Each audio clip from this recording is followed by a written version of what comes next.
오늘 우리에게 주신 하나님의 말씀 사무엘상 9장 7절로 14절 말씀입니다. 생명의 샘가 3월 23일 월요일 말씀 하나님의 사람 함께 읽겠습니다.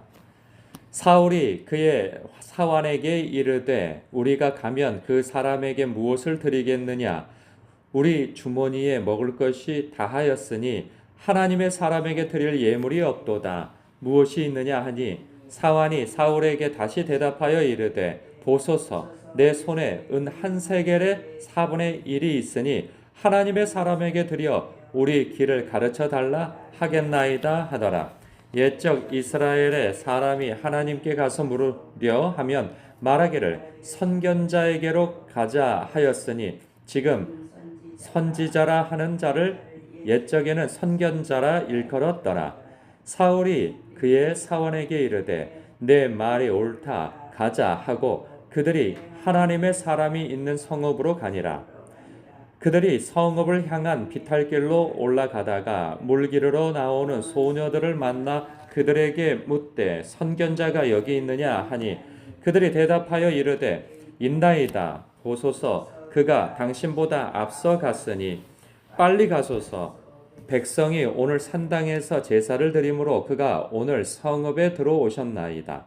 당신들이 성읍으로 들어가면 그가 먹으러 산당에 올라가기 전에 곧 만나리이다.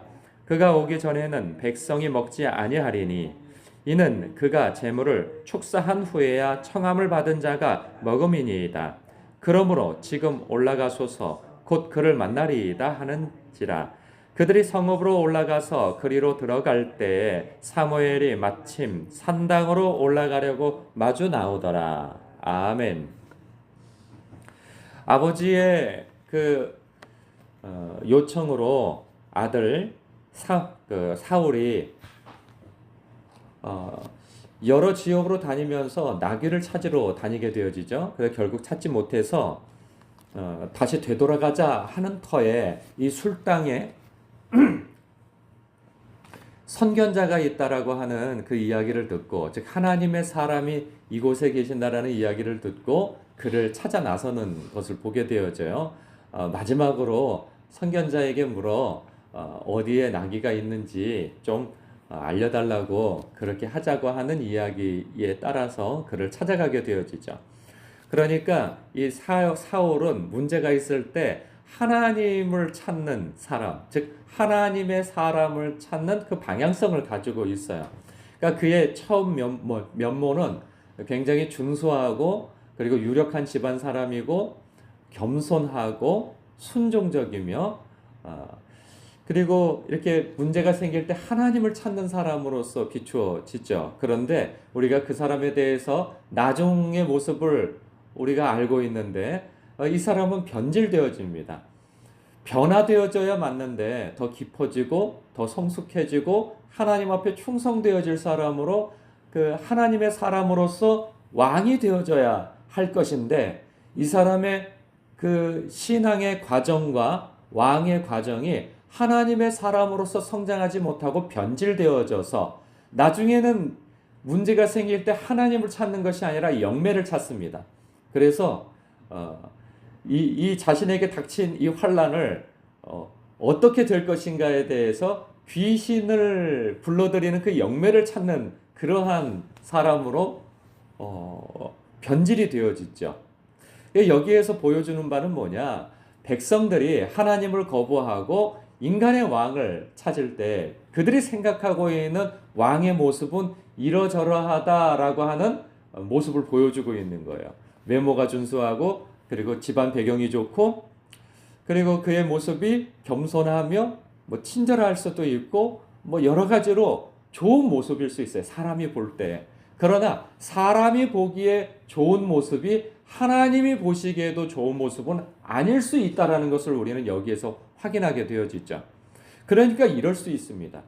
여러분들이 목사라고 하는 이 목사를 생각할 때 인격도 좋고 외모도 출중하며 집안 가정이 몇 대째 기독교 집안이며 그리고 자상하고 섬세하고 부지런하고 이제 이런 면모를 그리고 또 공부를 많이 하고 이제 이런 것들을 볼 수 있어요.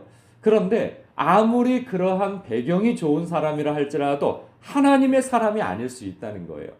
그러니까 중요한 것은 무엇이냐? 이 사람의 인격과 배경이 좋은 것이 하나님의 사람으로서의 가장 좋은 조건이 아니고, 이 사람이 하나님의 말씀의 통치를 받는 사람인가, 하나님 안에 있으며 그리스도 안에서 순종하는 사람인가, 성령에 예민한 사람인가, 이것이 굉장히 중요한 문제인데, 사실은 그런 것은 그렇게 중요하게 생각지 않고 이 사람의 성품, 그리고 태도, 그리고 배경, 외모, 이런 것들이 중요시 될 수 있다는 거죠. 물론 하나님의 사람이라고 한다면 그 모든 것들이 조건이 갖추어지는 것이 건강한 모습이겠죠. 그러나 중요한 것은 겉모습, 외모만 보고 이 사람이 하나님의 사람이다, 말을 잘하니, 외모가 출중하니, 가정 배경이 좋아서, 그리고 박사학위를 가졌으니 이 사람은 좋은 하나님의 사람이다, 이렇게 볼 수 없다는 것이죠.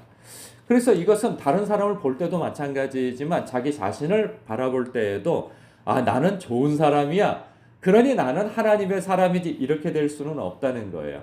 내가 누구 등치기를 해, 속이기를 해, 화를 내기를 해, 내가 뭘 속이기를 해, 그러니 나는 좋은 사람이지, 아니라는 거예요. 내가 하나님의 말씀의 통치를 받는 사람인가? 내가 성령의 다스림을 받는 사람인가? 내가 하나님의 말씀에 사로잡힌 사람인가? 이것이 중요한 대목인 것이죠. 아무리 좋은 사람이라 할지라도 하나님의 사람이 되지 못하면 이 사람은 악한 사람일 수 있다 하는 거예요. 그러니 이 말씀을 통해서도 우리 자신이 내가 하나님의 사람으로서 순종하고 하나님의 말씀과 성령의 다스림을 받는 사람인가를 확인할 것이며, 또한 이 사울은 처음은 너무 좋았어요. 시작 스타트가. 그러나 과정이 무너지고 변질되어 나중에는 하나님의 사람이 아니라 하나님을 대적하는 사람이 되어진다 하는 거예요. 그렇기 때문에 내가 과거에 어떻다 하는 것이 중요한 것이 아니고, 현재 내가 하나님의 사람인가를 확인하는 것이 중요하고, 내가 현재의 하나님의 사람이라 할지라도 내가 깨어있지 못하면 내 마지막이 육적인 사람이 될 수 있다는 거죠. 그렇기 때문에 영으로 시작하였다면 영으로 맞춰지는 사람이 되어야 한다라고 하는 영적인 각성이 있어야 할 것이며, 또한 깨어남이 있어야 할 것입니다. 그렇지 않으면 우리는 내가 과거에 성경을 많이 읽고 기도를 얼마나 많이 하고 하는 것이 중요한 것이 아니고, 오히려 그것 때문에 무너질 수 있다는 거예요. 그래서 우리는 영으로 시작한 사람이니 영으로 맞춰질 것이며, 변질이 아닌 변화되어져 하나님을 더욱 사랑하고 더 충성되고 신실한 사람으로서 성장해야 맞다라는 것입니다. 언제까지? 죽을 때까지요. 우리는 내가 이 나이에 무슨, 그럴 것이 아니에요. 이 나이일수록, 그 나이일수록 하나님 앞에 더욱 깨어 있어야 한다는 사실 앞에 우리가 깨어 있어야 할 말씀으로서 이 묵상이 되어져야 한다는 것입니다. 사랑하는 성도 여러분, 오늘 말씀 안에서 여러분 더욱 하나님 앞에 깨어 있으시길 주님의 이름으로 축복합니다. 기도하겠습니다.